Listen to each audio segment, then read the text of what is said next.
Bonjour et bienvenue dans ce premier module de votre cours Langage HTML, notions de base pour créer son site web. Avant de plonger dans la programmation, il est important de comprendre certains termes clés ainsi que la structure d'une page HTML.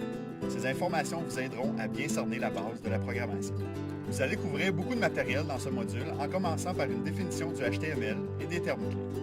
Ensuite, vous ferez un survol des éléments de base d'une page HTML, suivi de la mise en forme d'un texte simple. Finalement, vous allez commencer à mettre en pratique vos nouvelles connaissances en apprenant comment créer des listes.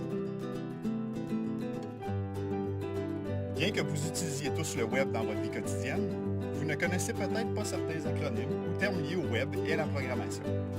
Qu'est-ce que ça veut dire URL, MIM et même HTML? Le savez-vous? Répondez aux questions qui suivent avant de poursuivre afin de voir où vous vous situez.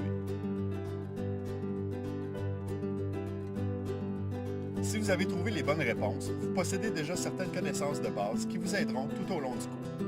Mais ne vous inquiétez pas si vous n'avez pas bien répondu. Vous allez apprendre cette terminologie et encore plus dans le premier module. Les définitions et la terminologie sont bien importantes et les mots-clés vous seront présentés afin de vous aider dans votre cheminement en ce début de cours. Un autre élément de base qui est très important avant de commencer est la structure d'un site web.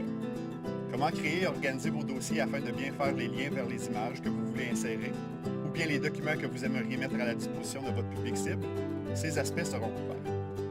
Finalement, pour terminer cette première section, vous aurez à créer votre espace de travail sur votre bureau afin de bien structurer tous vos dossiers et d'être en mesure de créer votre site web.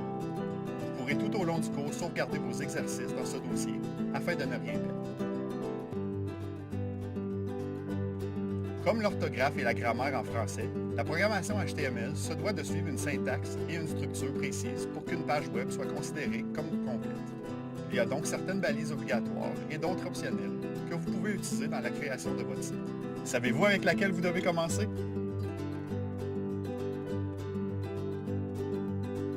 Rendu à la section 3, vous allez déjà commencer à avoir une meilleure idée de comment se compose une page web et comment commencer la vôtre.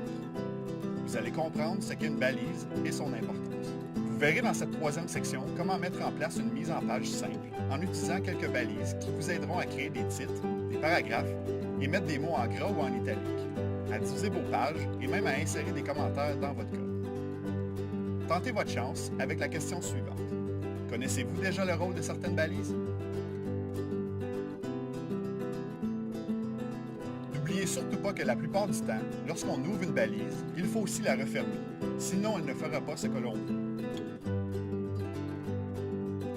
Dans la dernière section de ce premier module, vous verrez comment créer une liste ordonnée, une liste à plus, une sous-liste et une liste de définition. Les listes peuvent être utiles pour plusieurs fonctions.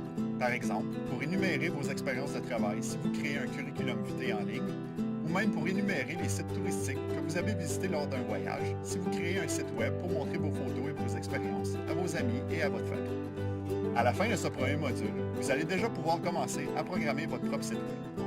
Suivez l'ordre des sections, pratiquez-vous bien et souvent. Ne vous gênez pas pour poser des questions dans le forum. Vos pairs sauront peut-être vous aider. Bon module.